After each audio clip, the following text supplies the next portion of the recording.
5 June আৰু আজি হৈছে বিশ্ব পৰিৱেশ দিৱস আৰু আজি এই বিশ্ব পৰিৱেশ দিৱসতে সমগ্ৰ বিশ্বৰ লগতে দেখা গৈছে সমান্তৰালভাৱে জাকুন আঞ্চলিক বন বিষয়া কাৰ্যালয়তো যিসমূহ বৃক্ষৰোপণৰ ক্ষেত্ৰত গছপুলি ৰোপণৰ ক্ষেত্ৰত তেওঁলোকে এখন সুন্দৰ এখন নাৰ্চাৰী ইয়াত গঢ়ি তুলিছে আৰু এই নাৰ্চাৰীখনৰ পৰাই দেখা গৈছে যে বিভিন্ন সংখ্যক লোকৰ ইয়াৰ পৰা পুলি বিতৰণ কৰা হৈছে।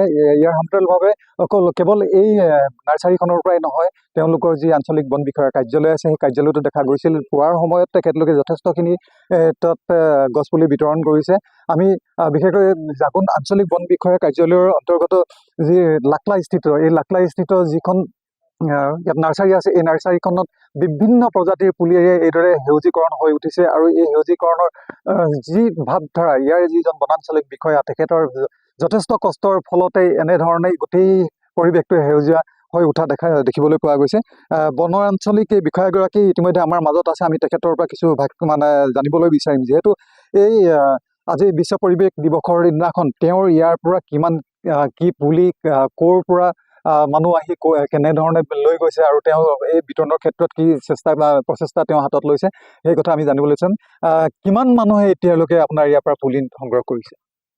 আজি আমাৰ পুলি আমি জাগৰণ ৰেঞ্জত দিয়া হৈছে, বিশেষকৈ আমাৰ এই লাকলা নাৰ্চাৰীখনৰ পৰাও নিছে, বহুত সংখ্যক মানুহে নিছে।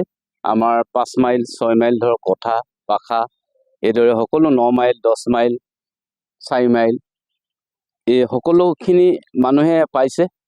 আজি আমি সকলোকে আমি পুলি বিতৰণ কৰা হৈছে। এতিয়ালৈকে আপোনালোকে কিমান পুলি বিতৰণ কৰিছে বুলি ভাবে? এতিয়ালৈকে আমি প্ৰায় 4-5 হাজাৰমান পুলি বিতাইছোঁ। হয়, এই যিখন আপোনালোকে নাৰ্চাৰী ইয়াত গঢ়ি তুলিছে ইতিমধ্যে, এই নাৰ্চাৰীখন মই সমগ্ৰ দৃশ্য দেখাবৰ বাবে মোৰ সহযোগী মই শ্যাম যাদৱক অনুৰোধ জনাম। এয়া সেউজীকৰণ, তাৰ সমান্তৰালভাৱে আমি তেখেতৰ মন্তব্যও আমি লৈ থাকিম।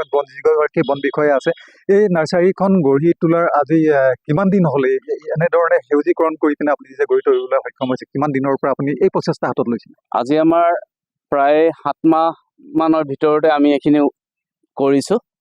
ইয়াত আমাৰ ধৰক নিংকুপানী এৰিয়াত 160 হেক্টৰমান আমি প্ৰজেক্ট এটা লৈছোঁ।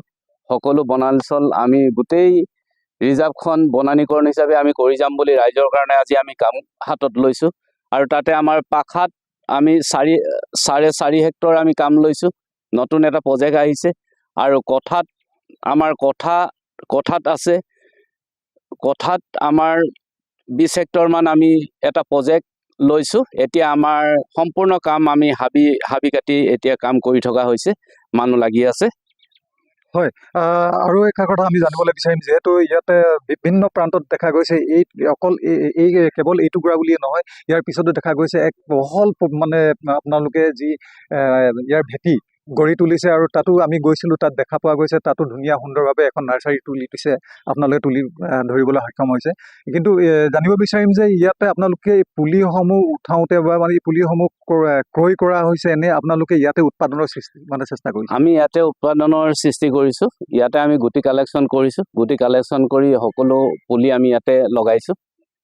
কিমান পুলি হ'ব এতিয়া আপোনালোকৰ এই নাৰ্চাৰী কিখন? এতিয়া আমাৰ নাৰ্চাৰী 2খন নাৰ্চাৰীতে আমাৰ টোটেল আমাক 7 লাখ চৰকাৰৰ ফালৰ পৰা আমাক কৰিব দিছিলে। 7 লাখৰ ভিতৰতে আমি এতিয়া ইয়াত আমাৰ লাকলা নাৰ্চাৰীখনত টোটেল আমাৰ এতিয়া আছে 6.5 লাখ আৰু 50,000 আমি পাখা কঠাত আমি তাত এখন নাৰ্চাৰী দিছোঁ। হয়, আপোনাক ধন্যবাদ জনাইছোঁ। আৰু এয়া হৈছে যি জাকুন আঞ্চলিক বন বিষয়া কাৰ্যালয়ৰ অন্তৰ্গত যি এই লাকলাস্থিত নাৰ্চাৰীখন, এই নাৰ্চাৰীখন দেখি আজি সঁচাকৈ ক'ব লাগিব যে এই এক সেউজী পৰিৱেশৰ যে সৃষ্টি হ'বলৈ গৈ আছে জাকুন, এই কথা কিন্তু নুই কৰিব নোৱাৰি। ইয়াৰ লগতে সমগ্ৰ বিশ্ববাসীকো আমি আহ্বান জনাবলৈ বিচাৰিছোঁ যে গছ পুলি ৰুৱক আৰু সেউজীকৰণ গঢ়ি তোলক।